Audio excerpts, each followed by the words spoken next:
You need to modify your social media marketing campaign based on your online business type. I know this video is going to throw a lot of people off, but people need to understand this. One of the major reasons why a lot of otherwise intelligent and experienced social media marketers fail to get the results that they're looking for is the fact that they're using the wrong approach. Their approach to social media marketing and the websites they're promoting is a one-size-fits-all approach. Now, you don't need me to explain to you why that's a bad idea. It doesn't work in most areas of your life, and it definitely doesn't work when it comes to social media marketing. You can't look at this project with the mindset that as long as you pull traffic from social media platforms, then you can use the exact same method and the exact same communication tactics, regardless of the online entity or business you are promoting. Since we're using content to develop relationships on social media platforms, this one-size-fits-all approach is even more fatal. I mean, it's a bad enough idea as it is, but if you were to use a content-based campaign, it gets even worse. The reality is that different business types require different content and publishing strategies. You have to customize, modify, and tweak your particular content and publishing strategies on social media to fit the type of website you are trying to promote. Now, there are a huge number of website variations out there. In fact, there are too many. I would venture to say that the only limit really is your imagination. But if you were to categorize these different website types into 4 rough forms, they would more or less fall into the following: publishing, e-commerce or dropshipping, email lists, and traffic sales. Again, there are many variations of these, but if you were to look at the different types of businesses out there, you can pretty much reduce them to these 4 types. When you study these closely, they have different needs. They have different features that must be addressed. Otherwise, you're not going to get the results you're looking for.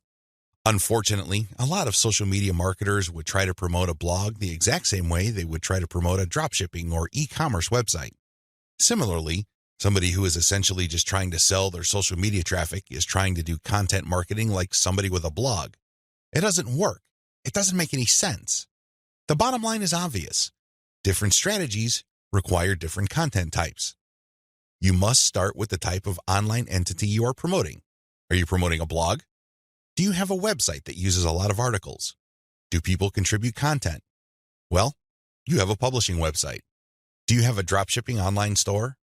Maybe you built it with Shopify and you use Overload to get products from AliExpress. When people buy stuff from your storefront, your software orders the materials from AliExpress and you keep the difference. Maybe you sell from your own inventory. It doesn't really matter. You run an e-commerce website. This is very different from a publishing business. Similarly, if you make your money through your mailing list, you can't market on social media the same way as you would if you had an online store. Again, different strategies require different content types. What do you have available? Now that I've gotten you thinking about how special your specific website target is, I need you to look at the different content types available to you. You need to think outside the box. You need to look at all the available options out there and how you can create content that is tailored to your specific type of online entity. Here are the list of content types you can use to promote different online entities, but your specific focus and specialization should weigh more heavily on certain types of content instead of others. Audio clips, slideshows, infographics, diagrams, blog links, videos. The bottom line: don't just think links. It really freaks me out. In fact, it really saddens me when I see a lot of otherwise capable social media marketers focus almost entirely on spreading their links. They think that this is the end game. Well, yes, links are important. I can see where they're coming from because when people click on a link, that's instant traffic. But you have to understand that depending on the type of target site you are promoting, you would build a tighter brand if you share different types of content. In many situations, you probably would be better off sharing more audio or infographics and diagrams than if you were sharing naked links because people are bombarded with links every single day. You have to pay your dues.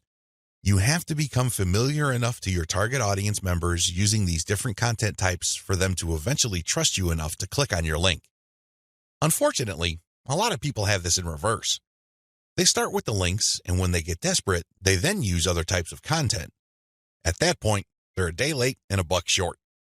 Don't do that. Instead, use the derivative content first and then play up the links. Also, not all of these formats work with your particular style of website. I would suggest that you look at your competitors first and pay close attention to the type of content they are currently sharing. What kind of format do they use? Are they sharing mostly picture quotes? Are they focused primarily on video? Do they have a special fondness for diagrams? This is not random. This is actually telling you all you need to know about how to appeal to your target audience members. This is no time to be revolutionary and come up with something new completely out of left field. That's not going to work. There's a reason why your competitors are not doing this. At this point in the game, you should focus on what everybody else is doing and reverse engineer their formats. Once you have established a distinct brand, then you can experiment with different formats, different ways of doing things, and possibly coming up with something that is distinct to your brand. But until and unless you reach that point, you need to focus first on reverse engineering what everybody else is doing. In other words, let them do your homework. Focus on what they're doing right and build on it. Figure out their areas for improvement and come up with a more compelling offer. Pay attention to what they're not doing. Avoid those because obviously it doesn't pay. I hope I'm being clear here. Make sure that your content types as well as your sharing strategies fit the type of business you're in. A little bit of reverse engineering can definitely go a long way. What social media marketing is and what it isn't. There's a lot of misconceptions regarding what social media marketing actually is. In fact, when you come across people who call themselves social media marketing consultants or practitioners, chances are very high that they will give you different definitions. Part of this is due to the fact that there are many different points of emphasis when it comes to social media marketing. Some people focus on the content. Others pay more attention to the network that the content is going to be addressed to. Others give more of their focus to social engagement. Naturally, to the layperson, social media marketing is a big question mark. I understand if you're confused at this point. In fact, you may be so confused that you try to simplify things in your head and end up focusing on how to get as much traffic for as little effort as possible. That is precisely how a lot of online entrepreneurs and marketers approach social media marketing. Sadly, that is a one-way ticket to failure or disappointment. It's not just going to work out sooner or later. With any kind of project, you have to have the right definition.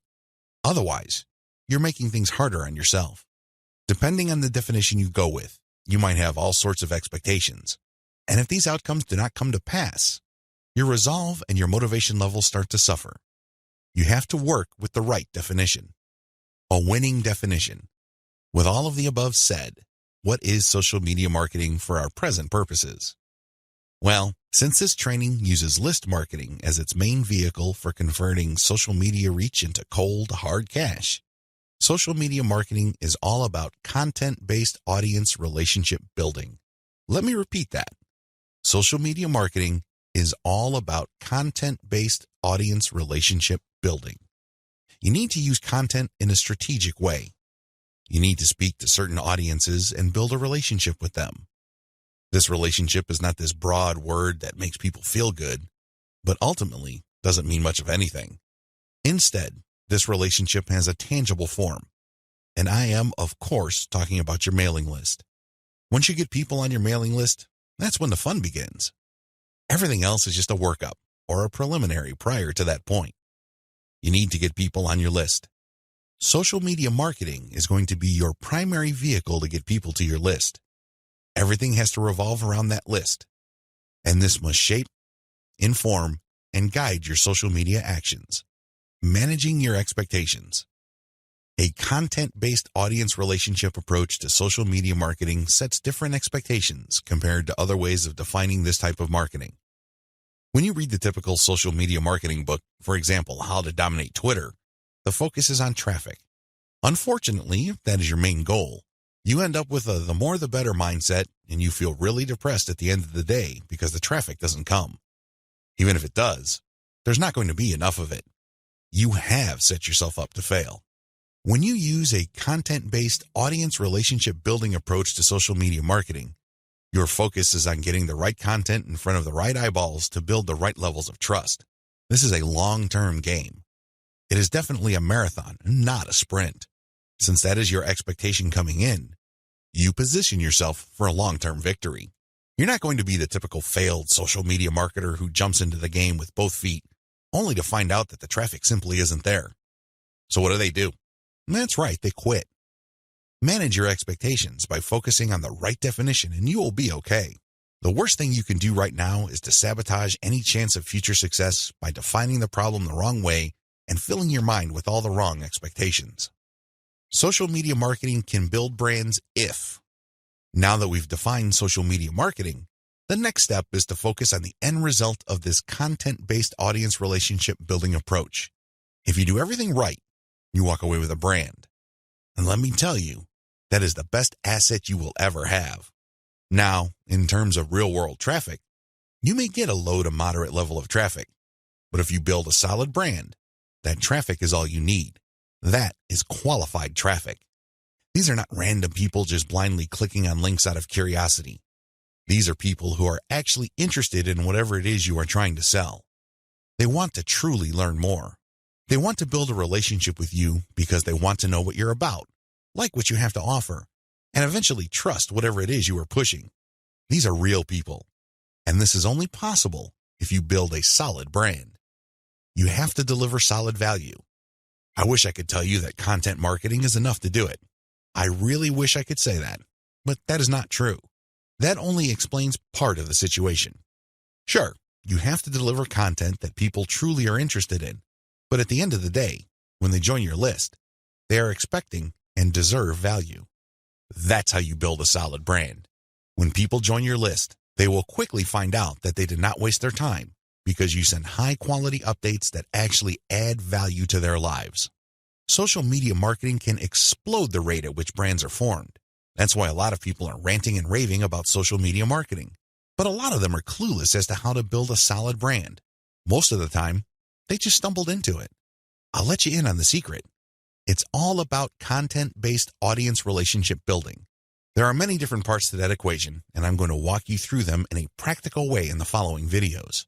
In this section, I just want you to wrap your mind around the definition and the expectations that flow from it. This is how we tightly define the project that you're going to embark on. Anything less, chances are, you're going to beat yourself up unnecessarily because you just had unrealistic expectations. This is not one of those get-rich-quick schemes. This is not one of those overnight success stories. This requires real work. This is the real deal. Are you ready for the journey? Great. Let's get on to video 2. Market your list right. Now that you have figured out your payload content, the next step is to understand what kind of giveaway you're going to have to use to get people to sign up for your mailing list. In an ideal world, people can see the value you bring to the table. They only need to look at the content you share as well as the crucial information they get from your premium content. They see this premium content and they see what you're about, what you have to offer, and why it's such a good idea to sign up to your mailing list. Unfortunately, things don't work out that way. Even if you have the very best blog posts and articles on your website, people still need a push to sign up to your mailing list. This is where incentives come in. You're going to offer free, high-quality premium content, but you're going to repackage it in a way that people would appreciate. Maybe you put in a book. Maybe you come up with some sort of cheat sheet or resource sheet. Or perhaps you can strip it all down into a booklet or even convert it into software form. Whatever the case may be, this premium free giveaway content is going to act as an incentive for people to join your mailing list. They get a copy of whatever it is you are giving away for free in exchange for their email. I call this an ethical bribe. You're bribing people to sign up to your list. Normally, they wouldn't. Only a very few people would take the time and bother to sign up for your list, regardless of how awesome your blog posts and articles are. That's just the reality. Finding out what to use as an incentive. I hope you can see the logic behind giving away freebies so people can sign up to your mailing list. People need a push. People need some sort of extra sweetener to get the deal going. They need something extra to get them off the fence and onto your mailing list. Now, the next step is to figure out what kind of incentive to give away so people would join your mailing list. The good news is, you don't have to start from scratch. You don't have to take wild guesses. You don't have to take shots in the dark.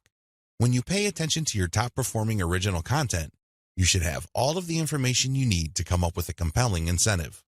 For example, if you run a gardening blog and you notice that a lot of people click on share and otherwise engage with your content on tomatoes, It's probably a good idea to come up with a free giveaway book on how to build your own inexpensive tomato greenhouse. You see how this works? Pay attention to your best performing original content. Look at the questions they answer and look at the questions they fail to answer. This way, you can use your popular content as a launching area for your incentive content. You let your readers know that if they need more information, and they will because the content that they're enjoying or missing certain items, they should click on this link.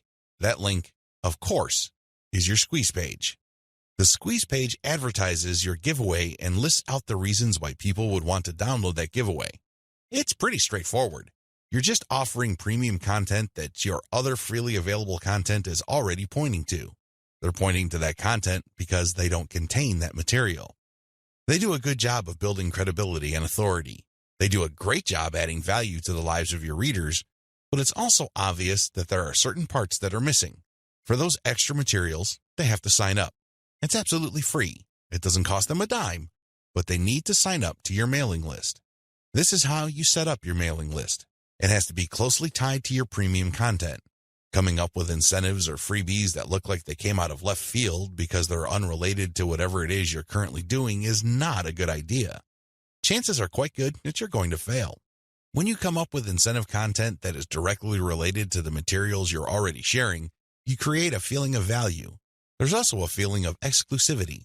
After people have seen your content and have become aware of what you are and what your brand is about, you let them in on a special premium. This is a special deal that other people who haven't accessed your brand have no idea about. Position all your original content to push your mailing list first. To play up the value of your incentive content, you first have to promote the value of the mailing list. I know this sounds counterintuitive, but if you think about it, it makes all the sense in the world because, in reality, it's the mailing list they're signing up for. The freebie that you're giving away is just a bribe. It's intended to get people to enter their email address and nothing more. If you were to use all your original content to play up the fact that people can get this additional content, don't be surprised if people sign up to your list and quickly unsubscribe because they really don't care about your list. Again, you're walking a tightrope here. On the one hand, you want people to get excited about the premium you're giving away for free in exchange for their email address. On the other hand, you want people to see the value that they would get by being members of your mailing list. This is how you should play it. All your original content should push your mailing list first. I'm not saying that you should not tie it into the incentive, but your original content should highlight the fact that when people join your mailing list, they will continue to get valuable information.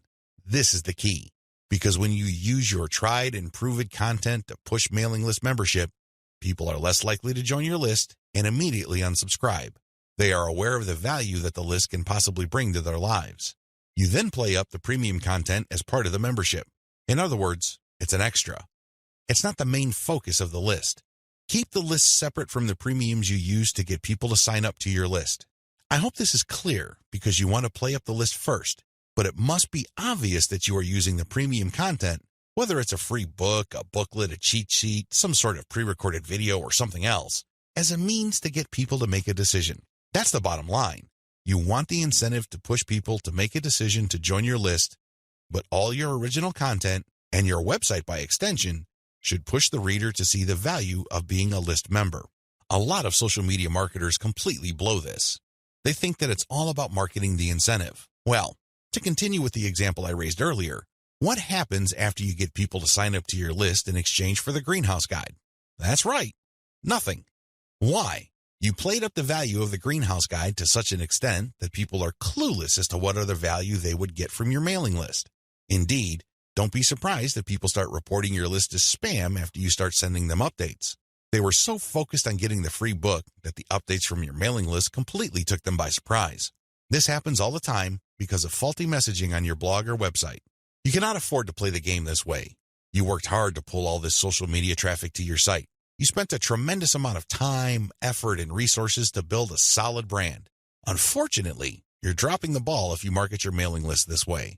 You must sell the list first, but the incentive must be used to push people to make a decision. This is the proper order of priority. Anything else will fail. Set up your squeeze page for maximum social appeal. As I mentioned earlier, you should use your content to push your mailing list. You should use your content to upsell your squeeze page. But this doesn't mean that you can get away with badly designed squeeze pages. It's not going to cut it. Your squeeze page must be well designed. After all, this page is a specialized recruitment page. When people get on this page, you have to make the case as to why they should join your list, and not just for the incentive. While the incentive takes a big chunk of the real estate of a squeeze page, you should be clear about the fact that people are signing up to your list. With that said, you have to make your case. Why should people bother with your updates? Why should people stay on your mailing list? What kind of value would they get? Remember, people are always asking what's in it for me. Your squeeze page must answer that question effectively, clearly, and powerfully. Your squeeze page must be well designed enough to be able to make that connection, while at the same time, it must be easy to market on social media. Maybe you should have a graphic on your squeeze page that can be easily posted on Pinterest. Maybe you should have a video on your squeeze page that can be easily shared on YouTube. There are many ways you can go with this. What's crucial is that your squeeze page must be social media ready. At the same time, it should also do a good job of recruiting people. Set up the right confirmation page. When people join your list, thank them and make them feel welcome. You also have to clue them in regarding the content they should expect to receive. Make them feel that they just did the right thing. Make them feel that they solved a major problem. Not only do they get access to the digital freebie you're giving away, but they're also going to be receiving valuable information regarding a particular topic that they have problems with. This is how you sell the list. Simply hyping up and over-promoting the premium is not going to help you convert social media traffic into cash. That's just not going to happen. You have to sell the list. You have to build trust in the list. Unlock the power of repurposed content. I've already described this in an earlier video, but this topic is so important it deserves its own standalone video. When you create original content for your blog or website, you already know that this content has some sort of traction in your niche. You already know that there is a significant amount of demand for this particular type of content. Not only did you base your decision on the social signals of your reverse-engineered competitors' content, but you're also picking out content choices based on your own statistics. In other words, you're basing your best content on tried and proven material. You're not taking shots in the dark. You're not taking wild guesses. You're not crossing your fingers and hoping that something sticks. Instead, you have based your decision on what actually works. Congratulations, but you shouldn't stop there. Once you have noticed that this content really performs based on the amount of clicks as well as the social media engagement it gets, the next step is to repurpose that content, turn them into other types of content, and reshare them on platforms that specialize in those content types. For example, if your blog post is getting a lot of retweets and clicks, you might want to strip the blog post into questions. This isn't all that hard because if you look at any type of content, it consists of answers to questions. The questions may not be obvious.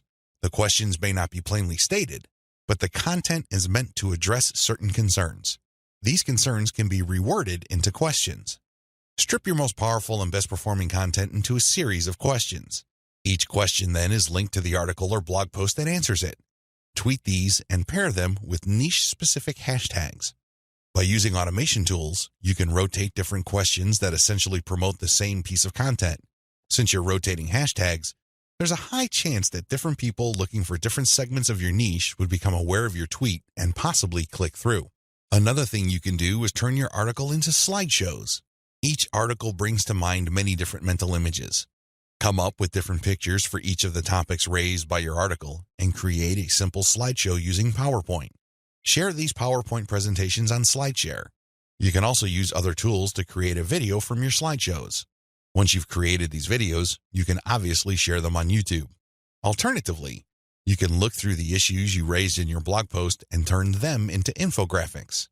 Infographics are essentially stripped-down graphical forms of articles or blog posts. They focus on the most important points you raised and make them easier to understand by the viewer by converting them into pictures. Share these infographics on Pinterest. Finally, you should make sure that all your blog posts or articles have a nice header picture. This way, when you load the link on Facebook, a nice preview shows up. It grabs eyeballs and people are excited to share the content. On Facebook, you have a wide range of content formats to choose from. You can share links, videos, infographics, photos, diagrams, and even audio files. After you share materials on your Facebook page, you should then get the link to that post and then share that Facebook page link in Facebook groups that cater to your niche or a related niche. This is how you unlock the power of repurposed content. If you play the game this way, you spend less time creating content and more time promoting. Promotion is the name of the game. You may have great content, but it's not going to do you much good if people don't even know it exists. For every hour you spend creating content, you should spend 10 hours promoting that piece of content. This is how you build up a successful mailing list. This is how you create a solid brand on social media. Start with powerful content, but create different versions and spread it on many different social media platforms. Use automatic content sharing. Before I get into content sharing automation, I want to highlight one other important reason why you should repurpose your content. If your audience members keep seeing that you talk about the same stuff over and over again, chances are you will lose them. People want to hear new stuff. People want you to explore other related needs of theirs. They don't want you to basically keep recycling the same stuff over and over again. Unfortunately, that's precisely the kind of risk you're running if you simply focus on giving people more of the same successful stuff. You know that a particular content theme works. You know it gets a lot of engagement. You know that it draws a lot of clicks. It's perfectly natural for you to want to keep recycling that same theme. Don't do it. Focus on the very best way to present that theme and stick with it. Just do it a few times, but focus more on repurposing. This way, when people get into contact with your content, they can see that you are talking about something that appeals to them, but in different formats. They are more likely to pay attention. They're more likely to click through. They're more likely to share. Keep this in mind when it comes to repurposing. Don't think that Video 11 is completely optional. It isn't. You want your social media feeds to consist of highly successful content as much as possible. It really would be a shame to figure out what works, only for you to get lazy and just focus on text content. I'm sorry to say it, but text content can only take you so far, which brings me to content sharing automation. Since you're going to be sharing a lot of content, and much of this content being third-party as well as original and repurposed content, you're probably going to have your hands full if you decide to do this manually. First of all, since you're going to be covering many different platforms and sharing different formats on those platforms, you have a lot of forms to fill out over and over again. Sure, you may have created an account, one for each of those platforms, but submitting to those places requires you to fill in forms. Posting on Facebook involves form filling. Now, if you really don't have that much content to share, this should be barely manageable. But if you're looking to maximize your visibility by publishing on your social media accounts several times a day, you need to automate. Unfortunately, simply plugging in information into content publishing tools is not going to do you much good. You have to know when to publish. Believe it or not, the vast majority of your target audience members check their Facebook, Twitter, Pinterest, and YouTube accounts within a certain block of time every single day. Post outside of that block of time and you miss the eyeballs of the vast majority of your audience members. Sounds good so far, right? Well, here's the problem. Different audiences have different time preferences. How would you know? This is where experimentation comes in. First, you're going to have to share your content randomly at different times of the day. As much as possible, share content every hour. Set your content automation tools to publish every hour. Let this run for about a week or two. After the experimental period is over, check your stats. Facebook Insights, for example, will tell you when most of your page fans checked out your content. Armed with this information, you should set up your automated software to publish your content in a cluster to fit those optimal times. For example, in the experimental stage, you're publishing one piece of content every hour. That's 24 pieces of content spread out over a full 24 hours. After you checked Facebook Insight, it turned out that 80% of your content views actually take place between 8 a.m. and 5 p.m. You then take those 24 posts and compress them within that 8 a.m. to 5 p.m. window. This is how you publish in clusters. Forget time blocks outside of that time frame. This way, you maximize your chances of the right eyeballs seeing your content. Special notes for Twitter. If you're going to be publishing on Twitter, republish your content many times during the day at the most optimal time frame. Facebook Insight already told you that your content is being viewed within a specific time frame. Chances are your Twitter fans have the same social media viewing habits. Stick to that time frame. Now, here's the secret. Set up your automated content publishing tools to tweet out your best content many times during that time frame, but you also have to rotate different hashtags. This way, you can reach different people looking for hashtags that are related to different subsegments of your niche. Special notes for Facebook. When publishing to your Facebook page, don't hesitate to publish original content that you have published before. Try to avoid publishing only once. Instead, you should sandwich or schedule this republished successful content in between high-quality, curated content. This way, People get more exposure to your best content. Once they click through, you get yet another chance to recruit them to your mailing list. Remember, when you share high-quality third-party content, you're not getting the traffic. You're building credibility, but you're not getting potential list members to your squeeze page. That's just not happening. When you share your own original content, you get a chance to recruit them to your squeeze page. Keep this distinction in mind. This is the reason why you should republish your most successful content by interspersing it with top-rated, curated content. Scale up your targeting. When you're publishing on Facebook and Twitter, you can use hashtags. This is definitely true with Instagram. Regardless of the platform you're on, make sure you play around with how you categorize or tag your content. In any niche, there are many different tags available. Experiment with these. See which tags get the most attention from the social media platform you're sharing a piece of content on. Of course, you're not going to find the magical combination of hashtags overnight. That's not going to happen. This is one of those things that you're going to have to find out by doing it over a long period of time. Still, when you run these experiments, a pattern should emerge. Sooner or later, you would discover that certain hashtags produce a lot more results than others. They draw a lot more eyeballs. They get a lot more attention. Most importantly, they get a lot more engagement. Stick with those. Experiment with tagging niche-focused influencers. When you're doing research on hashtags on Twitter, for example, you would be able to find influencers that specialize in those hashtags. These people just love to post content related to certain topics. They use a narrow range of hashtags every time they post. It seems that's all they focus on. Find these people. Look at their content. Are people retweeting them a lot? Are they getting a lot of love for their content? Do they get a lot of engagement? Are people responding via Twitter? It should be fairly easy to see which accounts are influential in your niche and which aren't. Don't just focus on how many followers they have. Instead, look at the total amount of engagement they get, and also pay attention to the ratio of followers they have to the number of accounts they follow. For example, if I find Mike Smith to be a big poster in my niche because it seems that he just seems to rotate among the 10 hashtags that are most relevant to my niche, I look at his followers in relation to the number of accounts he's following. If he's only following one person, yet he's being followed by 15,000 people, Mike Smith might be an influential person. I say that he might be because I'm also going to have a look at the engagement levels of his posts. Are his posts getting a lot of retweets? Are a lot of people responding? Are a lot of people clicking the heart icon? If his content has these factors, then his account is probably worth following. Most importantly, you should tag influential people on Twitter when you post. You use your most powerful hashtags and you mention them in your post. This can help you get on their radar. These people would be put on notice that you are also sharing content that is similar to the stuff that they are interested in. If they check out your stuff and they like what they see, don't be surprised if they share your content with their following. Engage with them. Let them know about your questions or suggestions.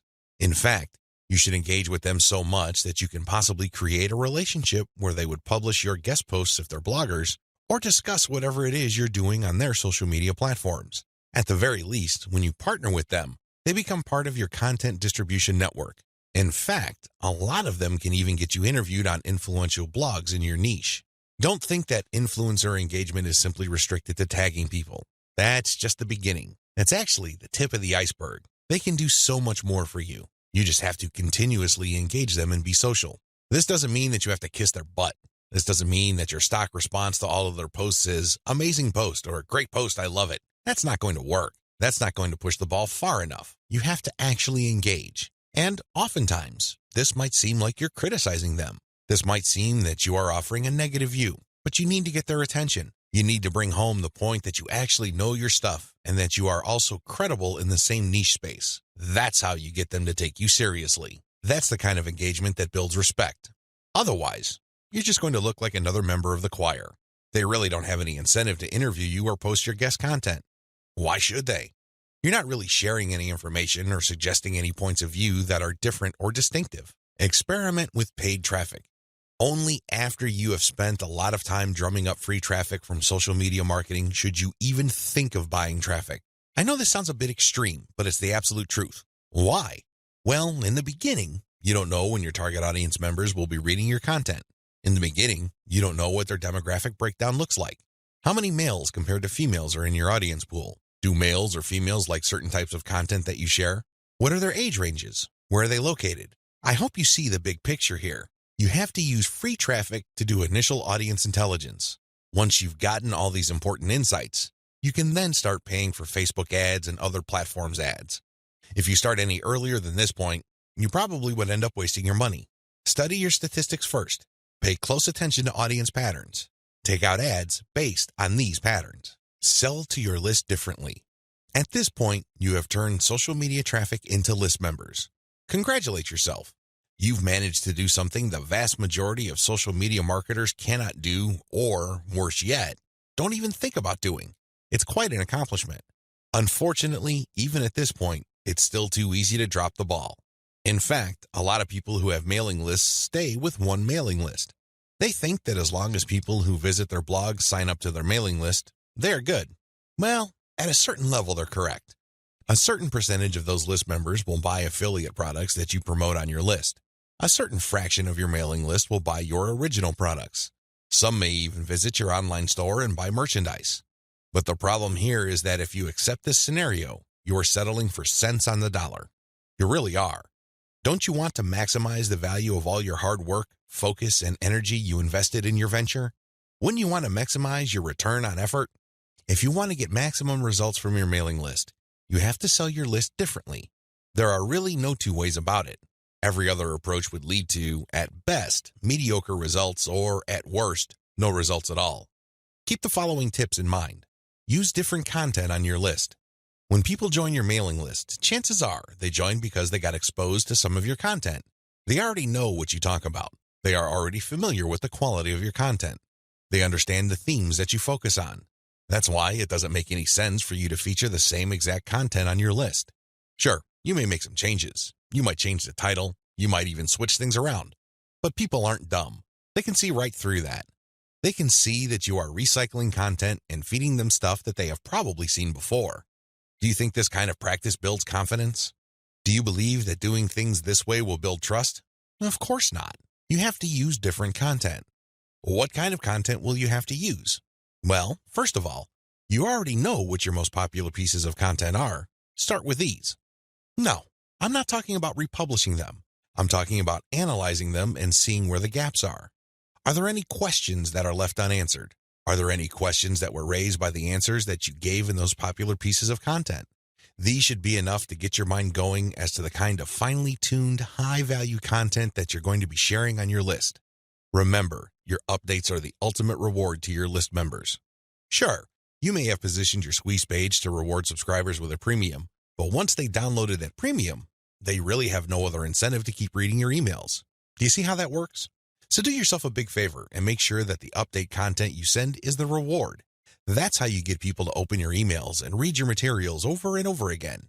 Reward them for being on your list. Don't drop your guard. Don't take it easy. Don't give in to laziness. This is your time to rise and shine. Everything else that happened before this was just a dress rehearsal.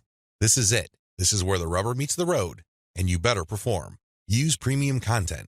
If you really want to hit the ball out of the park with your mailing list, send updates that really highlight how original the content is. Well, how do you do this? Use social proof for case studies. These are testimonials of people that have taken your advice or who have experienced certain things that you talk about.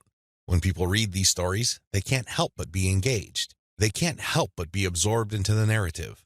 These people sharing their testimonies are real flesh and blood human beings with real problems that your readers can relate to.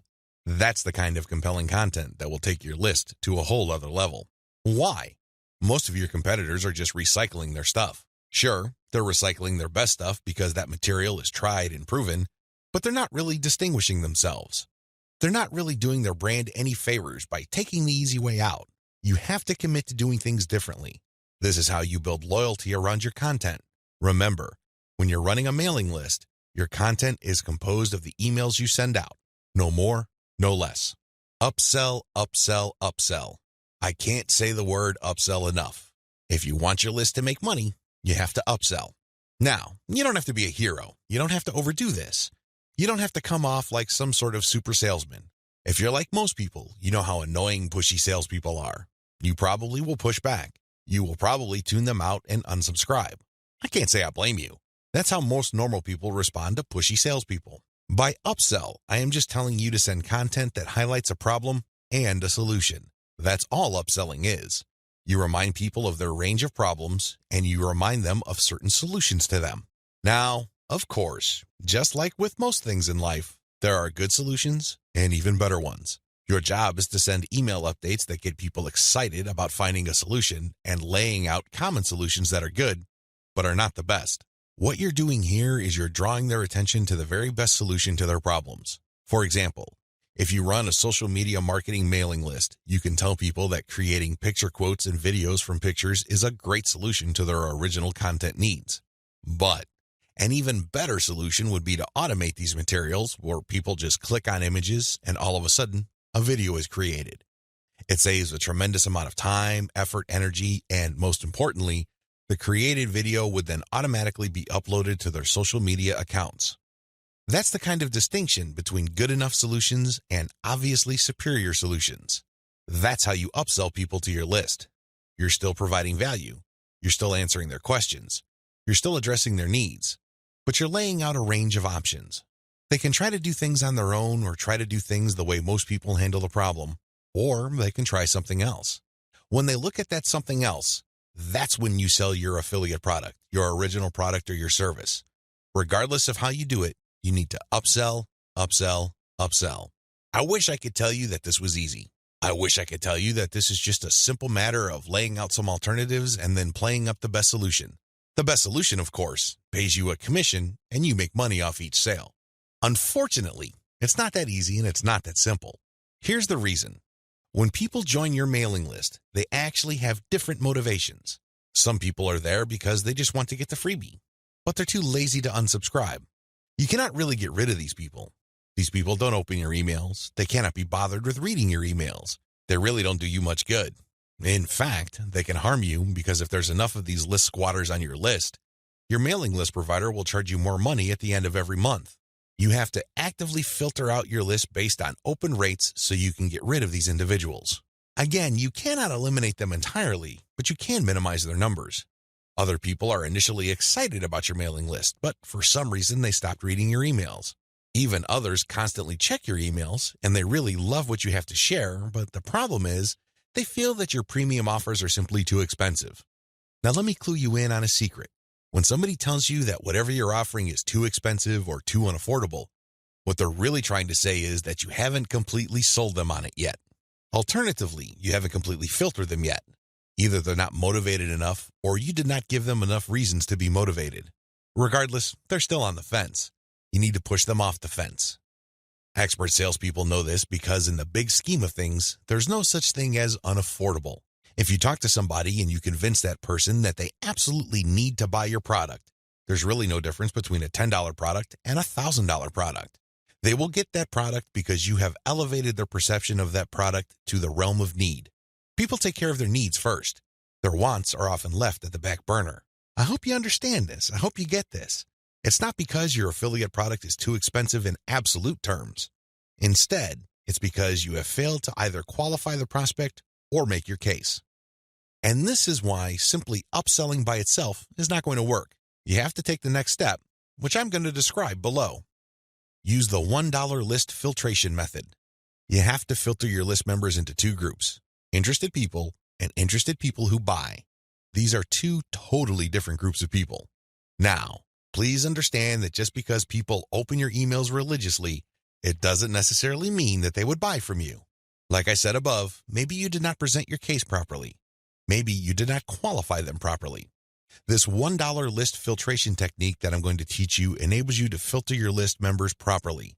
What you would do is, instead of trying to upsell people to $19.95, $34.95, or $349.50, or any other similarly priced products, everything that you're going to be selling on your general list will be priced $1. No more, no less. By general list, I'm talking about the list all people who sign up to your mailing list get on. This is your default list. I want you to treat this general list as your starting list. This is kind of like the vast, unfiltered, generic mass of people who are interested in your brand. When you upsell people using $1 offers, you enable people to segregate themselves based on their motivations. These are people who are motivated enough to spend $1. In other words, they see the value in your content, and they are willing to put their money where their mouth is. Now here's the secret.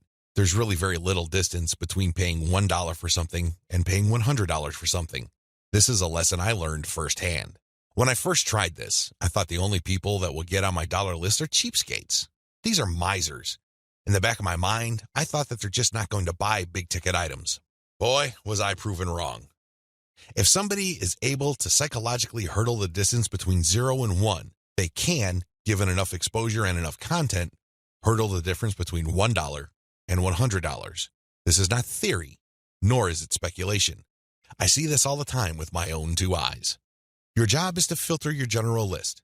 You're basically telling people, when you run these $1 offers, to prove to you whether they are just interested or truly interested. This is a self-segregating mechanism. Use it. People who sign up for your general list are interested in quality content. That's what they're there for. But only a fraction of them would actually be willing to pay money. You make your money off this golden fraction. You use your buyer's list to make real money. Again, you have to sell your list differently. This applies to your two types of mailing lists as well. Your general list, they get quality information that is distinctive like social proof and case studies along with upsell messages. Your buyer's list, on the other hand, gets more in-depth material with higher value upsells. Again, if somebody's willing to go from 0 to $1, you have a tremendous opportunity to get that person to go from $1 to $100, $1,000, or whatever amount you want. Now, keep in mind that the higher the dollar value, the lower the conversion rate, but you get the point. You have to get people to segregate themselves based on their readiness, willingness, and eagerness to buy. And since $1 is essentially friction-free, this list filtration method works like a charm. Reinvest your profits the right way. By this point, the $1 filtration method has enabled you to make a decent chunk of cash every single month from social media traffic. The next step is to create a business. At this point, you might be feeling that you're just engaged in a hobby. It's a well-paid hobby, but still a hobby nonetheless. This too can be a trap. This can hold you back from the great success that you could otherwise achieve with social media. How do you turn the information that I shared with you into a platform for a business that can withstand the test of time? Simple. Reinvest your profits the right way. Move into other niches after you master your system. This training helps you identify your target niche. I've also given you the techniques to do well in that niche using social media traffic. Once you've made quite a bit of money on your niche and this money comes in month after month, you have to think big. You have to look into other niches that are related to your current niche. This thinking is actually pretty straightforward.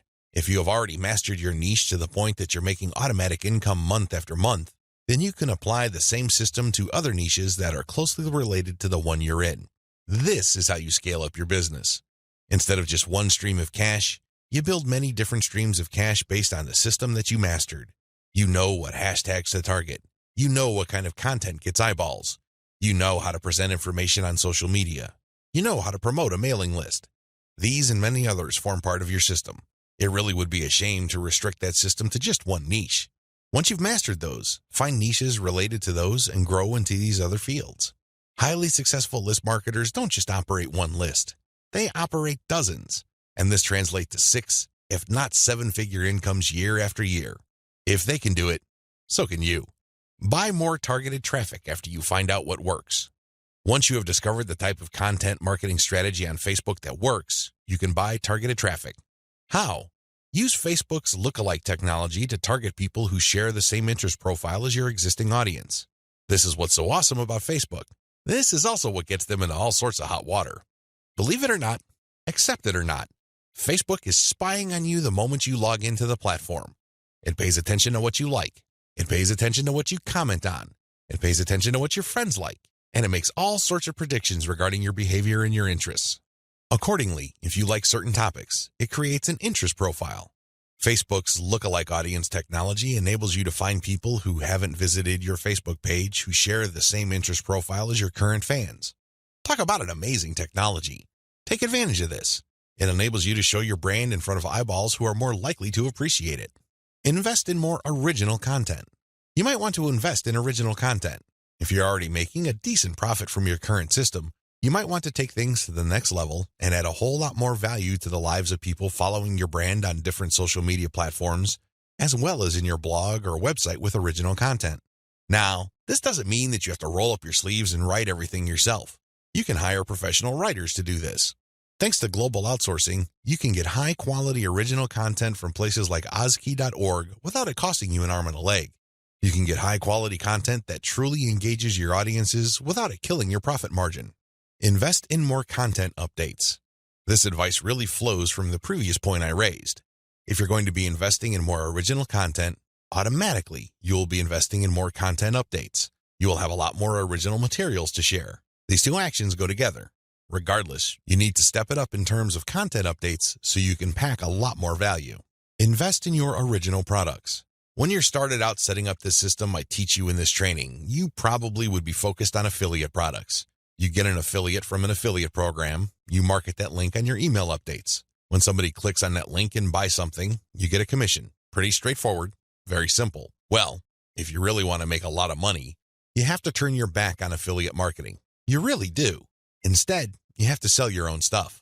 The reason why you need to do this boils down to control. When you are selling other people's materials, you are at the mercy of their squeeze page, their landing page, and ultimately, the quality of their product. What if their product sucks?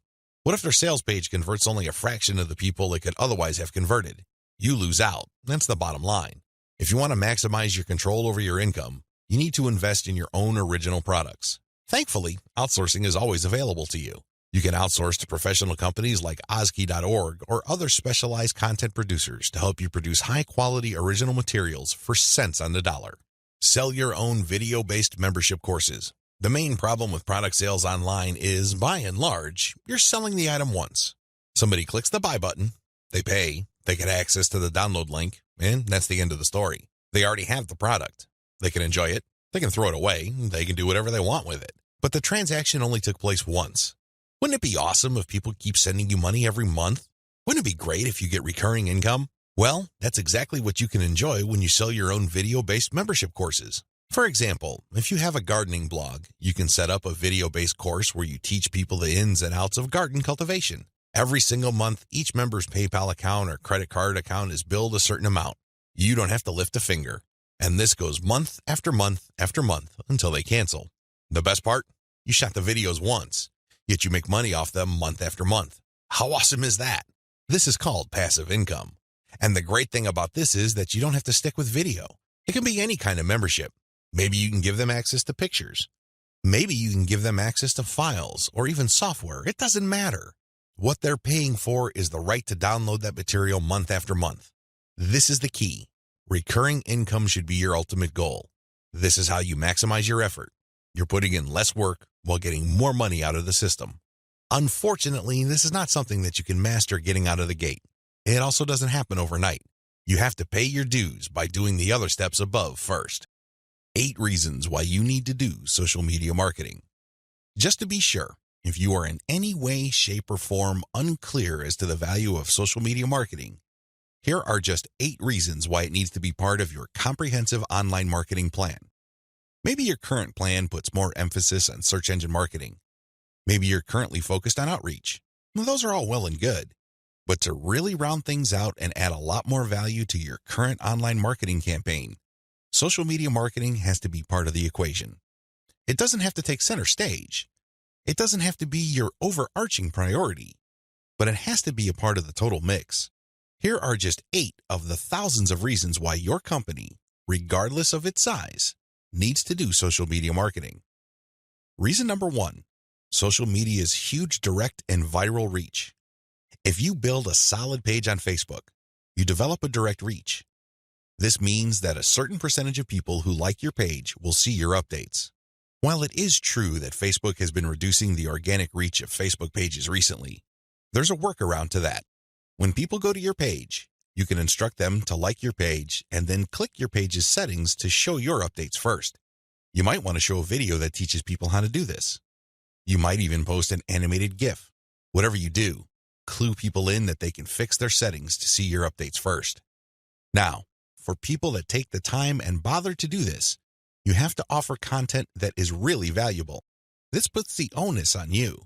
There has to be real value on your page for them to want to do this. But you can increase your direct reach by instructing people.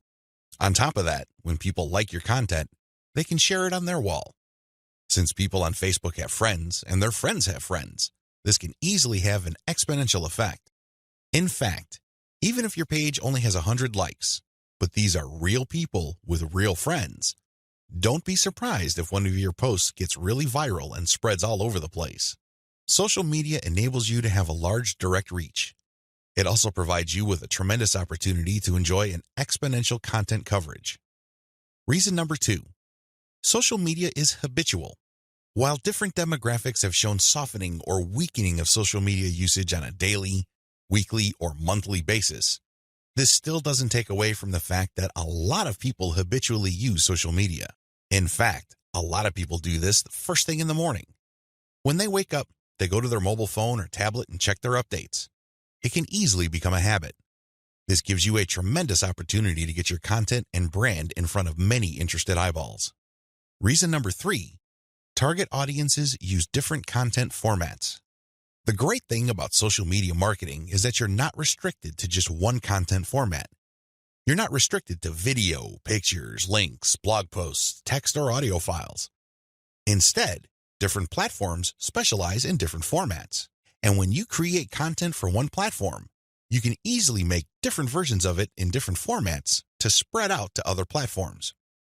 For example, I write a blog post and post it on Facebook.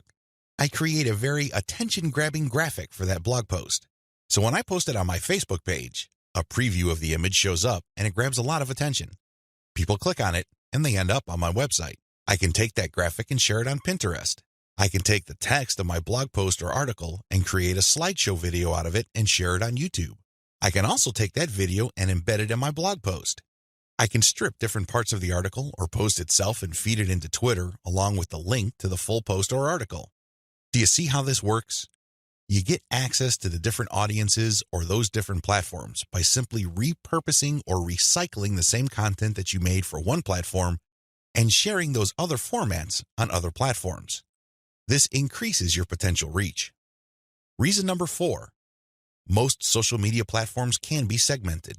If you've ever been to Instagram, you know that when you see a picture, it usually has many different tags. If you've been on Twitter, you'd see that a lot of the hot tweets also have hashtags. Those tags are very valuable.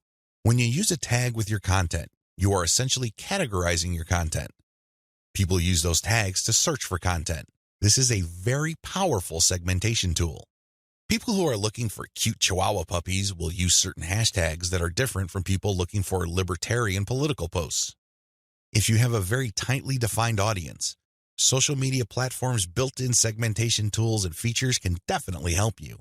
You probably already know that huge audiences that are not very targeted are essentially worthless. Thanks to social media marketing segmentation features, you can get a smaller volume of people from many different platforms, but you can rest assured that these people are actually interested in whatever it is you are saying. These segmentation tools go a long way in helping you to find a very refined and well-qualified audience base. This, in turn, increases your likelihood of making a sale. Reason number 5, sharing content on most platforms can be automated. Thanks to tools like Hootsuite and Social Oomph, you don't have to worry about manually going to Facebook or Twitter and copying and pasting materials from a document or spending hours setting up your scheduled posts. You can automate your posts to publish up to 6 months on Facebook. This means that you can set up your Facebook account to post 6 to 10 or more times every day, but you don't have to babysit it because you have fed the content in. The best part is that a lot of these automation tools use bulk feeds, meaning you can format your content in an Excel file and convert it to CSV and plug into these tools. You don't have to input the materials one by one. Talk about saving a lot of time while also maximizing your reach. Reason number 6, you can run a 2-track marketing campaign using mailing lists. The heart of a content-based audience relationship marketing campaign on social media is to build a highly targeted mailing list. Now, this is not what you think. A lot of people are thinking that once they build the list, they're on their way to becoming a millionaire. Absolutely wrong. They're missing a step. When people join your mailing list, it really is a general mailing list. By general, I'm not saying that it talks about all subjects under the sun. I'm not talking about that. Instead, I'm talking about general interest in the specific topic. You really don't know yet at this point who is a buyer and who is a person who is simply looking for information and is still trying to make up their minds whether they trust you enough. You create a general list and then eventually you try to upsell them to a buyer's list. And how do you do that? Well, you sell low-cost items on your general list. You can sell a booklet for $1. It doesn't really matter what the price is. It has to be very low because what you're really trying to do here is that you're trying to give people a means to identify themselves as a buyer, and you want to make it as smooth and easy as possible. $1 is almost an afterthought to most people. They won't think that it's too painful to buy your product.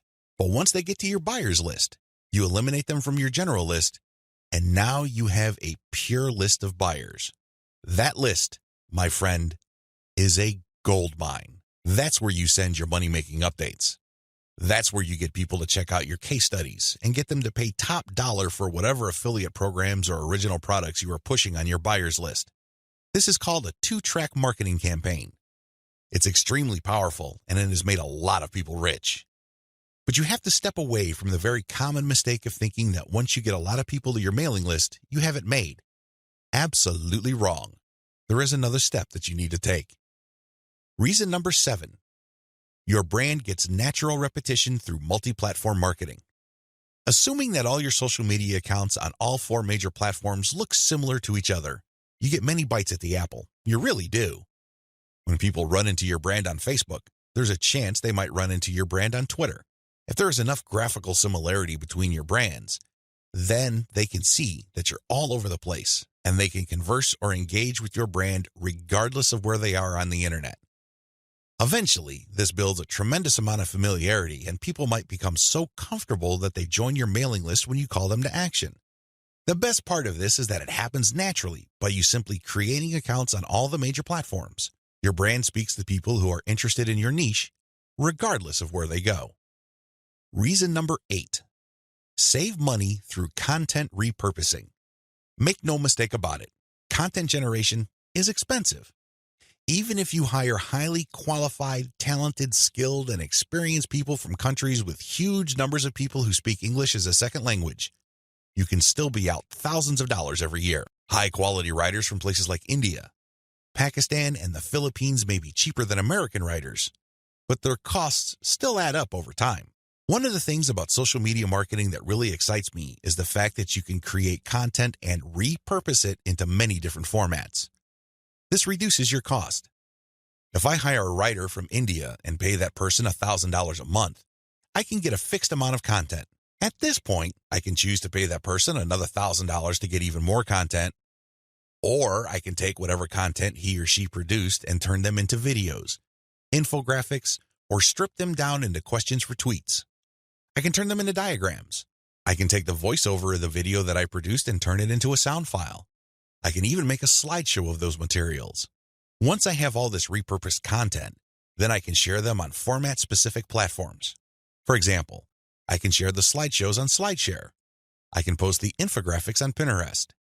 I can post the product shots or general product pictures on Instagram. I can post the questions on Twitter. I can also post the videos on YouTube. Best of all, I can post all the formats on Facebook. Do you see how this works? When you do this, you buy content once, repurpose it, and share it so you get a higher chance of getting traffic or visibility with that repurposed content. You're not creating content constantly. In fact, the name of the game is to produce as little content as possible, but market these high-quality pieces widely. This is how you maximize their value. The old idea of constantly publishing content just to get a few eyeballs here and there is dead. Seriously, that's a one-way ticket to the poorhouse. Your better approach would be to make that content work for you by converting it into many different formats. You then share these different formats on platforms that specialize in those formats. I hope the 8 reasons above are clear and that you are pumped up to do social media marketing right. In video 3, we're going to talk about picking a social media marketing campaign that is most likely to produce results for your type of online business. See you there. The classic way to do social media marketing and why it is a waste of your time. Before I jump into the actual meat and potatoes of this training, I need to devote some real estate to how other people are doing social media marketing. I need to do this because it's very tempting for people to engage in the same practices. I can see where they're coming from. It is easy. It's like seeing some chump change in front of you, and it's almost irresistible to fight the urge of bending over and picking up that change. But when you do that, it will throw you off. It will give you a false sense of incentive or reward, and don't be surprised if you end up giving into your worst instincts, only to walk away with less than nothing. This happens all the time because human beings, being the way they are, would always take the path of least resistance. But who can blame them? But by warning you about how this works out, it is my hope that you stay away from this and focus instead on investing your time, effort, and energy on the right way to do things. The classic approach to social media marketing. So what is the classic approach to social media marketing? Well, it's actually quite simple. Whether we're talking about Instagram, Twitter, or Facebook, you need to only follow, like, or friend people who are interested in your niche. You connect with all these people, and then after you have followed them, a lot of them would actually follow you back. For example, on Twitter, for every 100 follows, don't be surprised if maybe 20 to 30 people follow you back. Now, this is where it gets really bad. Classic social media marketers would then spam their followers. They would just send all sorts of unrelated garbage, and then they would unfollow. Do you see the pattern? Follow, get followed, spam, unfollow. I wish I could tell you that they do this sporadically, but instead, these self-professed professional marketers use all sorts of sophisticated software to do this. Up until a few years ago, this worked like a charm. This was a great way to get a lot of Twitter traffic, but not anymore. This pattern instead can get you banned.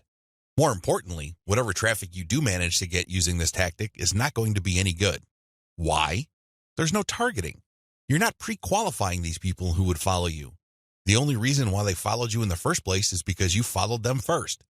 Where's the selection there? Where's the targeting there? Now, you can make wild guesses, but ultimately, it's a volume game and it leads nowhere. The return on effort is not there. I'm not saying that you can't make any sales doing this technique. I'm not claiming that.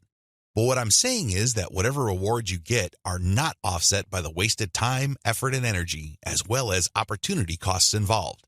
You're better off using a quality-based approach. Audiences are looking for quality. The bottom line to modern social media marketing is to use quality content. Your content will speak for you. Your content will do the pre-sales job regarding your brand. In other words, your content is your representative. It speaks to the values you want your brand to be associated with. The sad reality. Even if the follow, get followed, spam, and unfollow technique still works for some people, the rules have changed. Social media platforms will reward or punish you based on engagement. If you want an extreme example of this, just look at Facebook. Facebook used to be a traffic goldmine. Not anymore. You need a really high level of engagement to preserve your reach on Facebook. If you get normal levels of engagement, good luck. That's how bad things are. And that's why I need to take this time to spell out why this classic social media marketing no longer works. Other failed methods. I would be remiss in my duty to educate you on failed social media marketing strategies if I don't also mention other failed techniques. First, hashtag hunting no longer works. This technique involves marketers finding hashtags that are trending. They basically would publish niche-specific content, but use unrelated or irrelevant hashtags and pair them with their content. They do this because they want to hitch a ride on the upward trend of those hashtags. They know people are searching for those hashtags. They know that these hashtag trends are hot, so they want to poach as many eyeballs as possible. Unfortunately, the traffic that you get is not going to be any good. People are looking for specific types of information, and when they see that your content is so obviously unrelated, they're not going to click through. You might even get reported. Another failed method you should stay away from is influencer spamming. There are many influencers in most all niches. If you want to see this in action, go to Facebook or Twitter. There are many specialized pages and specialized Twitter accounts. Now, constantly mentioning those influencers on your content is not going to help if your content doesn't really add any value. There has to be a reason why you are engaging with these influencers, and drawing their attention is not enough. Getting them to look at your content because you think your content is hot is a lousy idea. Instead, you should focus your engagement tagging based on what they did. For example, if an influencer was talking about recent trends in athletic shoes, then that person would be fair game for an article I post regarding the latest trends in athletic shoes and what they mean in terms of the bottom line of large footwear apparel companies. That influencer would be directly interested in what I have to say because I'm sharing content that is not only high quality, but is directly related to stuff he or she is already talking about. Do you see the specificity here? Do you see the direct link? Now, compare this with an influencer who talks only about Forex, and I tag that influencer when I'm talking about Bitcoin. That person's going to get annoyed. Do you see the difference? Finally, automated publishing with no outreach is not going to work. Basically, what you're doing is throwing spaghetti on the wall and hoping something sticks. If you're just publishing content on an automated basis on Twitter, Facebook, Pinterest, and other platforms, it's anybody's guess whether people would actually engage. You have to do some outreach. You have to draw eyeballs to your content. You have to find existing pools of highly qualified audiences and get your social media account in front of their eyeballs. Use your very best content. If you do this right, your automated publishing on social media will be greatly rewarded. Use a shotgun approach and you're probably going to get the same results as other failed social media marketers. 10 steps to faster and easier modern social media marketing. In this video, I'm going to give you an overview of the 10 steps I'm going to teach you in this training. This training is a product of many failed experiments. Believe me, if you've been exposed to some type of hot or groundbreaking social media marketing technique or strategy, I've been there. I've done that. This training is a product of all my experiences. I know what works and I know what doesn't. I also understand that people have different skill levels, time horizons, and project resources. I understand the limitations. I understand most people's concerns regarding social media marketing. Accordingly, I've come up with a 10-step program that appeals to most social media marketers, regardless of how small or how big their budget is, and regardless of their skill levels. If you're looking for a truly effective social media marketing game plan that you can set up to pretty much work on autopilot, this is it. Please understand that these steps that I'm going to lay out are exactly that, steps. You need to follow them. You can't skip a step. You can't assume that since I mentioned certain keywords or I'm talking about certain themes and topics that you have mastered this already. I need you to look at all this information with an open mind and pretend you are learning social media marketing all over again. If you don't have that mindset and you are all too eager to skip steps, don't be surprised if the plan that I'm teaching you will not work for you. How can it? You zip through it. You rushed. You skipped through certain key parts. You need to be patient with this program by going through each step. Don't go to the next step until you've mastered the step you're on. I know you're busy. I know you don't have the time, but you need to do this right. Otherwise, you only have yourself to blame if things don't work out. Are we clear? Okay. Here are the 10 steps to faster and easier modern social media marketing. Niche research and targeting. Content curation. Reverse engineer your competition's top content. Create fine-tuned payload content. Market your mailing list right. Unlock the power of repurposed multi-platform content. Automate content sharing. Scale up your targeting. Sell to your list differently. Reinvest your profits the right way. Those are the 10 steps. I know they sound pretty simple. They definitely appear pretty straightforward, but the devil, as always, is in the details. See you in the next video. How to do niche research and targeting the right way. I can't even begin to tell you how many times I've run into social media marketers and they automatically want to know about traffic generation. Forget about niche research. Forget about consumer intelligence. Don't worry about setting up the right site to get in front of the right target audience eyeballs. Let's just skip straight to the good stuff. That's the kind of mindset that I run into all the time. And that's why a lot of people struggle in this game. You have to understand that until and unless you find yourself barking up the right tree, you're just going to be chasing your tail. I know I'm using a lot of dog analogies, but these are the most appropriate. Most people are simply just chasing their tails and wasting a whole lot of time doing stuff that doesn't really add to their bottom line. A lot of these, and I would guess all of them, can be quickly dispensed with if people only did niche targeting ahead of time. In other words, know your audience. Since you have a clear profile of who your target audience is, the next step is to go to these different social media platforms and find them there. Believe it or not, whatever it is you are promoting, regardless of how esoteric, obscure, or weird it may be, there are already people on social media platforms talking about or showing interest in whatever you are promoting. I know it sounds crazy, it sounds weird, but it's absolutely true. Your job as a marketer is to find those audiences on these social media platforms. The way to do this, of course, is to identify your business's target audience. Sadly, most marketers don't even bother with this. Instead, they just look at social media marketing as a simple task of finding traffic. That's it. That's the name of the game. That's all there is to it. If you want to be successful, you need to be clear about who your target audience is. And believe me, this is not always easy.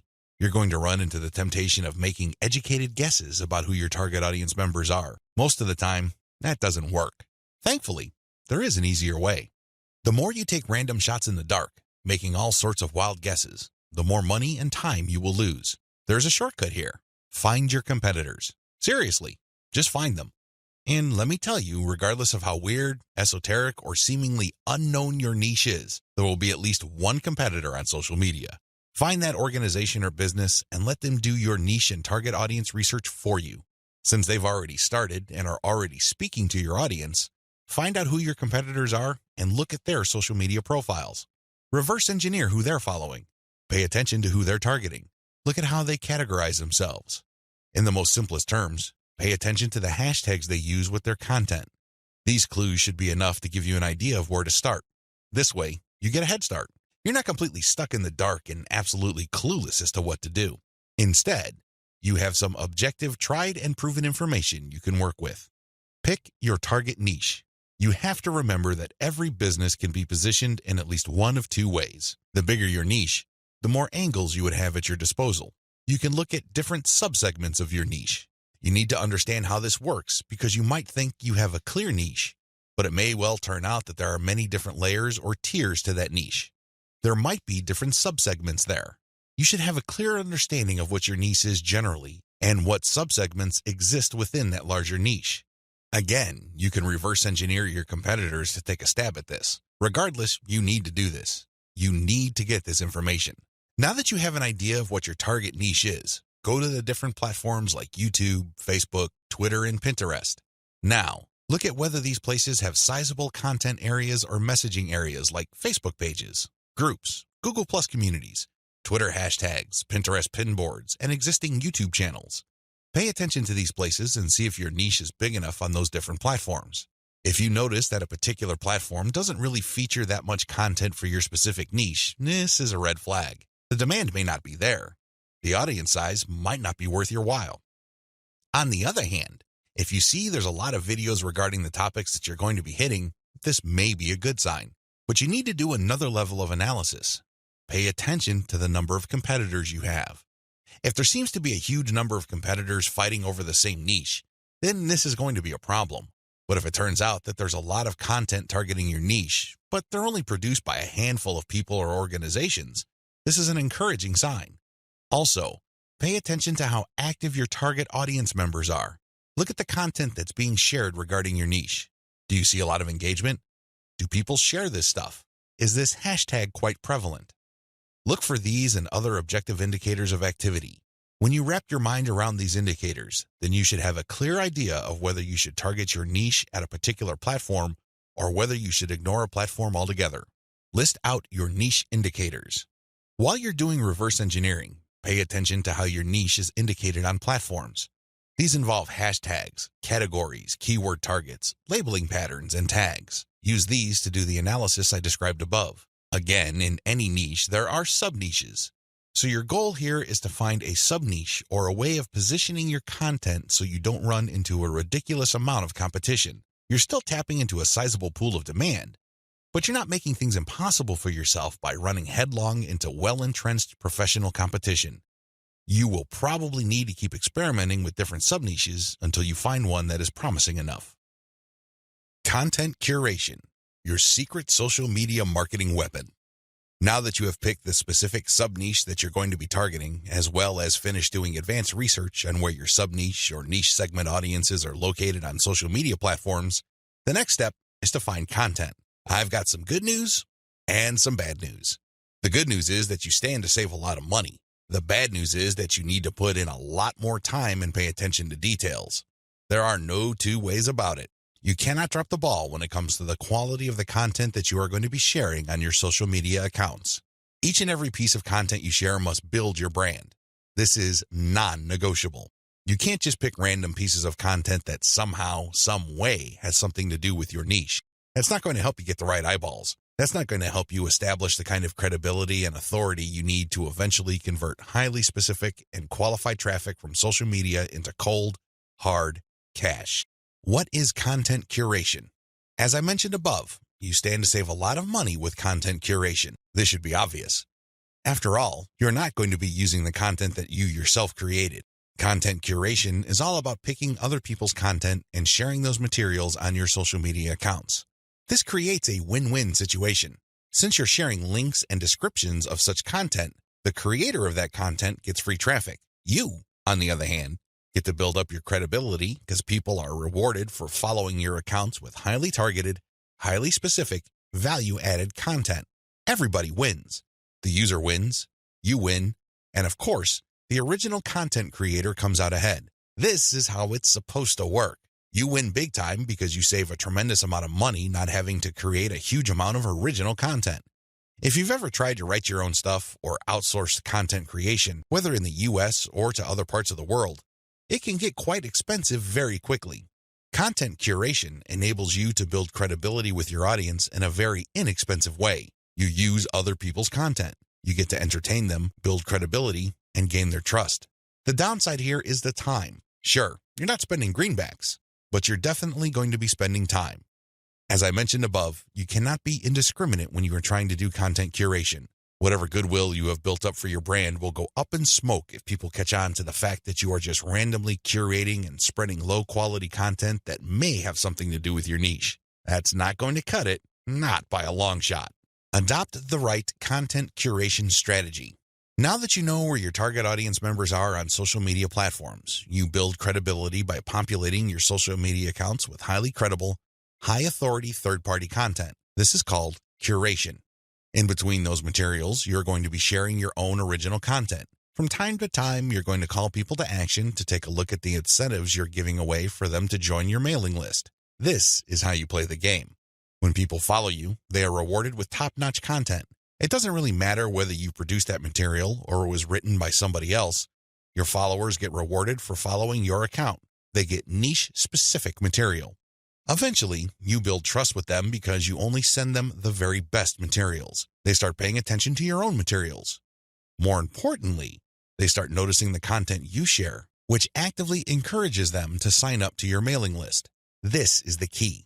You intersperse your own original content. You create an impression of quality in their minds because you're sending only the very best third-party content.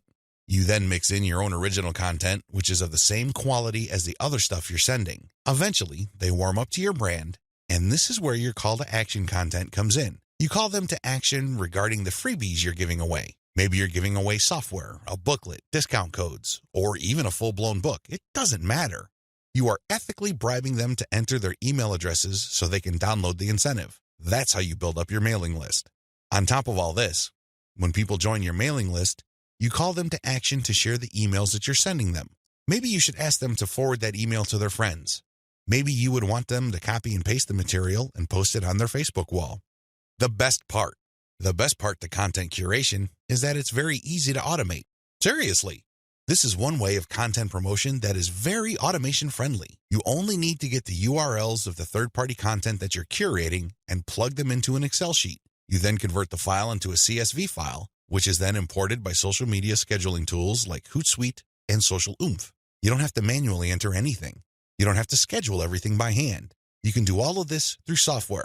Isn't that awesome? You get to build credibility while at the same time minimizing work. Now, with that said, you need to pay special attention to the content quality. High attention to detail is the key. You have to resist the temptation of running basic keyword searches on Google or on social media platforms and grabbing anything that is somewhat related to your niche. That is a one-way ticket to brand destruction. You worked hard to build your social media brand. It really would be a shame to see it all go up in smoke because the content you're curating is very unpredictable when it comes to quality. There may be several days when you're sending the very best, cutting-edge reports on your niche, followed by a few days of just completely worthless content. What do you think prospective fans would think? Either they would think that your brand is unreliable or you're unprofessional. Whatever the case may be, you're not going to be convincing people that your brand focuses on the very best in your niche. You need to be very discriminating when you select your content. You have to read through the materials. Make sure that the content is alive, updated, and well-written. This, of course, takes time. The trade-off, obviously, is that you don't have to spend money. Regardless, you need to pay close attention to the content that you're sharing because it represents your brand. The quality it contains either makes your brand look good or erodes your brand. It's your choice. Reverse engineer your competitors' top content. In the previous video, I mentioned that you're going to have to mix in your original content. Now, the question that's probably on the top of your minds is, how do I know which content to produce? Well, there are two ways to do this, like I mentioned earlier in this training. You can try to figure out things on your own and engage in all sorts of experiments, or you can just simply allow your competitors to do your homework for you. I hope you can see which path is the easiest. It should be obvious. If you are sending the very best content on your niche, your original content must be at the same level or better. Otherwise, your followers are not going to take the bait. They're not going to trust your brand.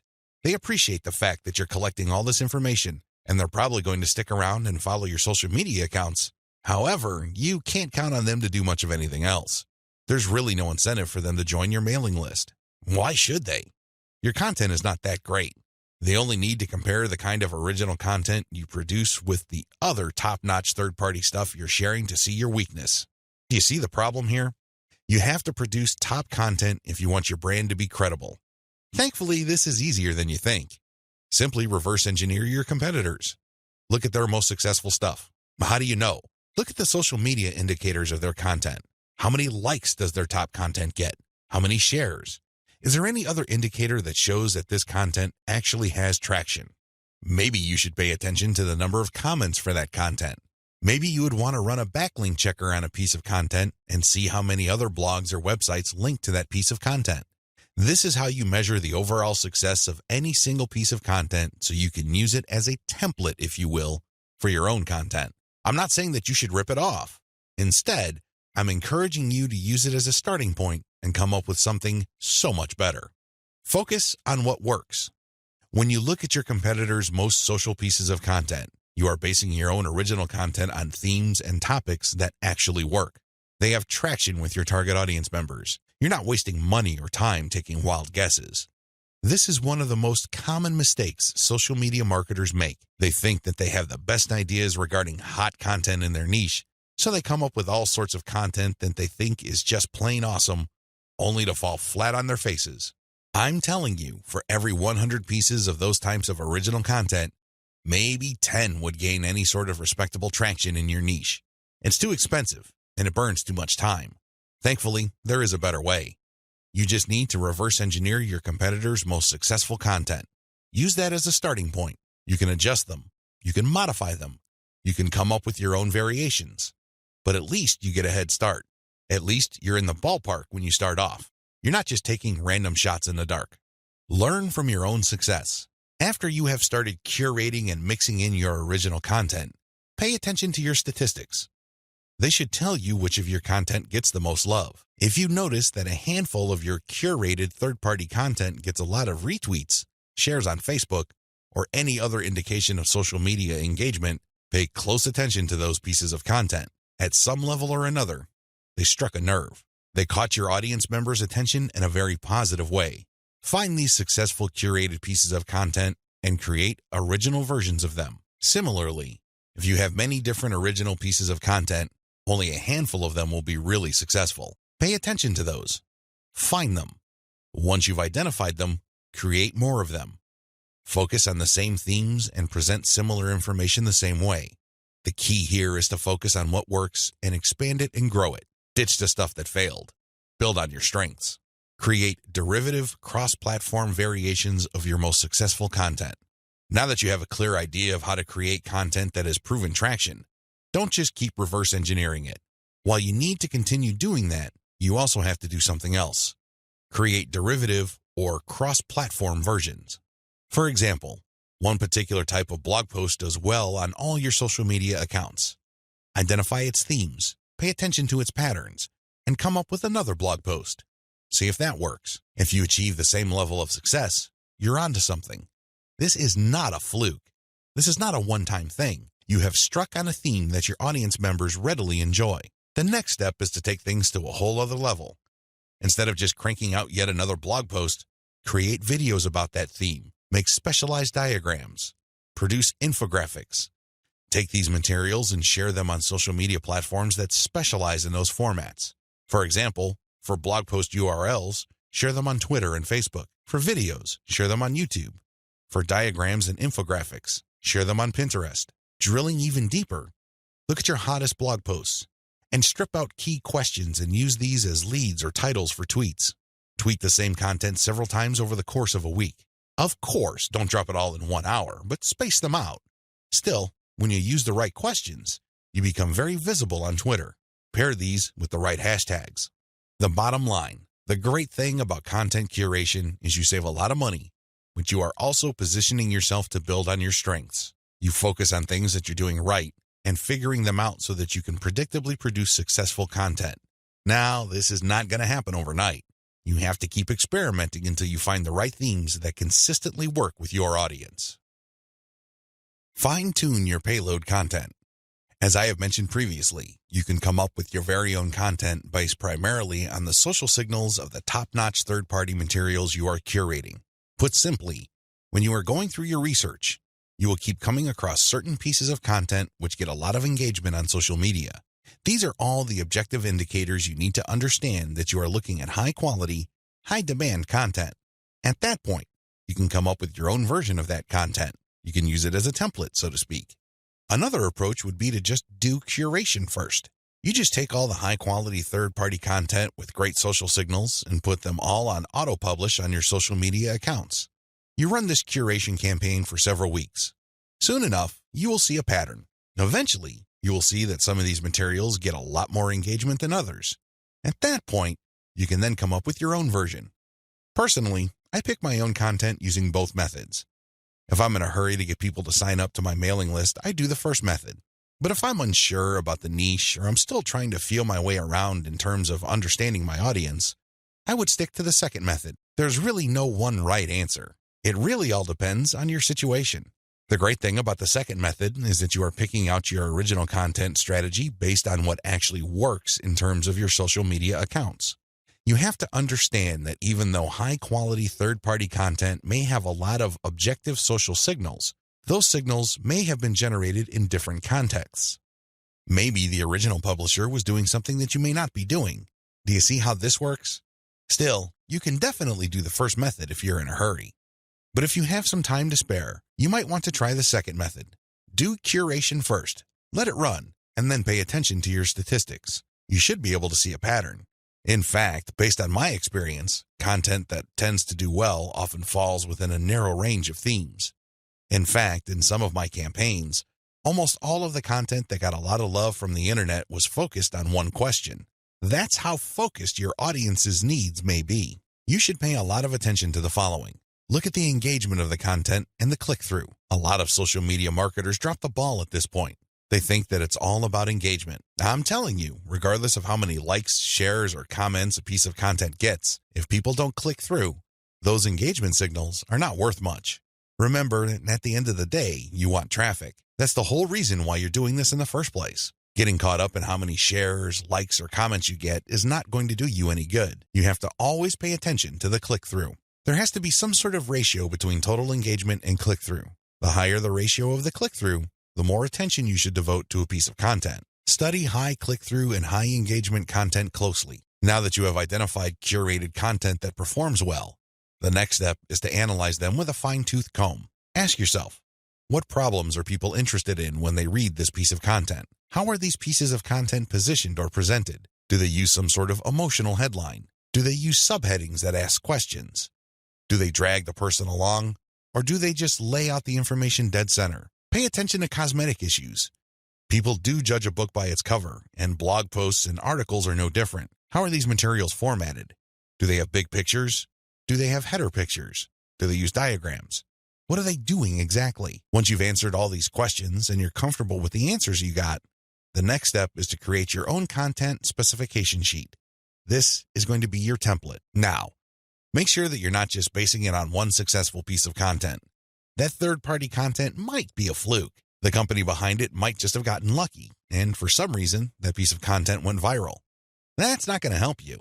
You have to base your template on the success of many different pieces of curated content. This way, you can be more confident of the fact that even if you barely comply with all the specifications, you would at least get some decent and positive results. Using the information above, Create payload content. Now that you have gotten your template together, you need to create your own high-quality, high-engagement original content. This content is going to be used to sell people on your mailing list. When they read this content, they're supposed to get excited about joining your mailing list.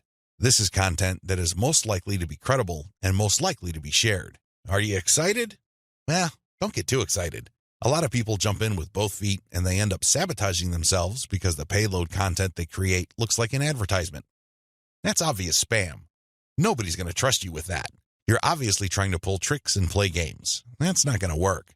Instead, the content must be informative. Think of it as an infomercial. You're selling something, that much is obvious. But people have to walk away with solid value. You have to walk that tightrope.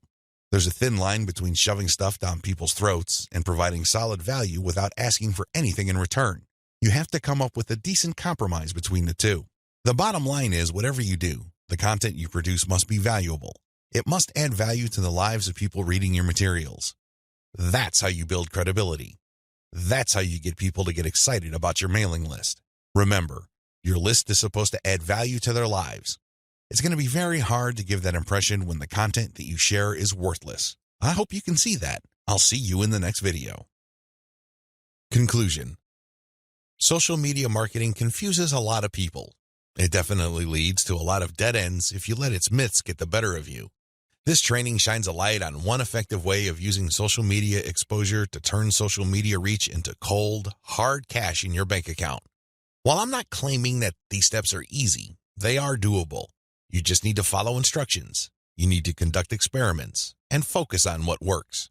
The key here is to use this information to fit your particular set of circumstances, to produce practical, actionable steps that you can use to earn a truly passive income. Don't move one step ahead until you've mastered the previous step. Now that you have all the information that you need to succeed, please understand that none of this will make you rich if you let it stay in your head. Not in a million years. You have to take action on them. You have to get that sense of urgency that you need to make this information a reality. The longer it stays in your head, the less likely your finances will change. Give yourself a deadline. Commit to a firm start date. Once that date comes, start. You don't have to be a hero. You don't have to hit a home run the first time you step up to the plate.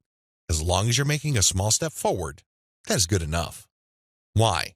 A small step forward is still a step forward. You have to keep doing it. You have to take step after step. It doesn't matter what side of the bed you woke up on. It doesn't matter what you're feeling. None of that matters. What matters is you stick to the plan. If you're able to commit and focus, you will succeed. I wish you nothing but the greatest success. Thank you for watching this training. Introduction. A lot of marketers have all sorts of wrong ideas about social media marketing. Some think that you only need to post viral content to get tons of traffic overnight. They actually believe that if you are able to pump that much traffic to your target website, a large chunk of those people will buy whatever it is that you are selling. Maybe you're selling services, maybe you're selling an event, or maybe you're selling products from an online store. It doesn't matter. According to this idea, you just need to have a lot of traffic, courtesy of viral content on social media, and you will get the conversions you're looking for. There is an assumption that social traffic, regardless of which platform it comes from and regardless of how you qualify that traffic, converts to sales readily. Sadly, none of these assumptions are true. In fact, all of them are tragically mistaken. If you believe in any of these, don't be surprised if you spend a lot of time, effort, and money, only to end up with a whole lot of nothing. Welcome to the club. Effective social media marketing can be reduced to one metaphor. Master this metaphor, and you probably will make money on autopilot with social media traffic. Screw up this metaphor or remain clueless to it, and you'll continue to struggle. You'll continue to believe that social media traffic can easily be generated through viral content. You might keep running after that unicorn, only to get tired and frustrated. It doesn't have to be this way. You just have to have the right metaphor or the right conceptual model to make social media marketing work for you. Best of all, you can make it work on autopilot. You probably have heard all sorts of set it and forget it systems. You probably bought at least one of these products. Well, they're definitely on the right track as far as their label. Social media marketing can be automated. It can be mastered to the point where it can produce income after you've set it. But getting there is another matter entirely, and that's the price people have to pay. And unfortunately, Most people are not willing to pay that. They're excited about shortcuts, but they're not willing to take the stairs to get to the top. At the back of their minds, they're thinking that there has to be some sort of elevator. There is no shortcut. You have to work with this metaphor. And what am I getting at? Well, the secret to effective social media marketing is an inverted pyramid. It looks like a funnel. That is the metaphor you should have in your mind when thinking of ways to get traffic from social networks and social media platforms and turning that into cold, hard cash in your bank account. I need you to keep this idea of an inverted pyramid in your mind. It should have a wide base at the top. The top of that pyramid is heavy visibility. It has to be there. You need to be visible on the 4 major social media platforms. I'm talking about Facebook, Twitter, YouTube, and Pinterest. Taken together, the traffic volume you can get from these 4 platforms is mind-blowing. They can potentially pump a tremendous amount of traffic, but that's just part of the equation. That's just the top of the funnel. Potentially, you can push a lot of traffic from the top. That's how wide the top of the funnel is. This training will focus on these 4 platforms, but you can pretty much use the tips that I'm going to share with you and modify them to market on other platforms since many of these principles easily apply. You might need to modify them a little bit. For example, if you were thinking of marketing on Instagram, a lot of the things that I will teach you about Facebook, Twitter, YouTube, and Pinterest can be tweaked to work well on the Instagram platform. Now that you have a clear idea of the heavy visibility that you can achieve with social media, keep in mind that visibility does not mean traffic or clicks to your site. This is a myth.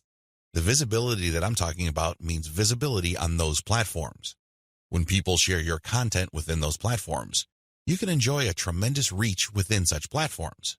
But this does not automatically mean that when you share content on Facebook, people who see your link on the materials shared by their friends would automatically click them.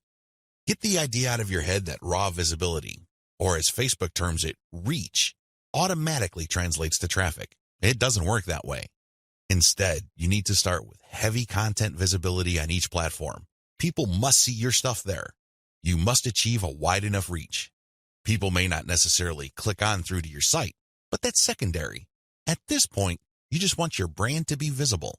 You just want people to become familiar with your brand. So what's the big deal about visibility anyway? You may be thinking, since visibility doesn't mean actual visitors to your website, what good is it? Think about it this way. When was the last time you saw an ad for the first time and automatically clicked it? If you're like most other people, you probably would want to see the ad show up a few times for you to become familiar with it. You might glance at it from time to time. You might read the description from time to time. But after enough showings, you might seriously think of clicking through. The same applies to your content on social media platforms. Don't expect that just because you come up with catchy titles and nice attention-grabbing graphics that this is enough for you to expect a tremendous amount of clicks to your website. It doesn't work that way. People have to be comfortable enough. Your content has to become familiar enough for them to click on it. When audience members click on the content you share through your social media accounts, they get a chance to like your page, follow your Twitter feed, pin your posts, or subscribe to your YouTube channel. They still stay on the platform, but they get a chance to subscribe to your account or follow you. This is the second stage of the social media funnel or inverted pyramid. You have to develop some sort of in-platform credibility. Your content is not just this random material that came out of nowhere. Even if people don't click on it, they see enough similarity in terms of branding, graphics, as well as other content cues so that your brand stands apart from everyone else's.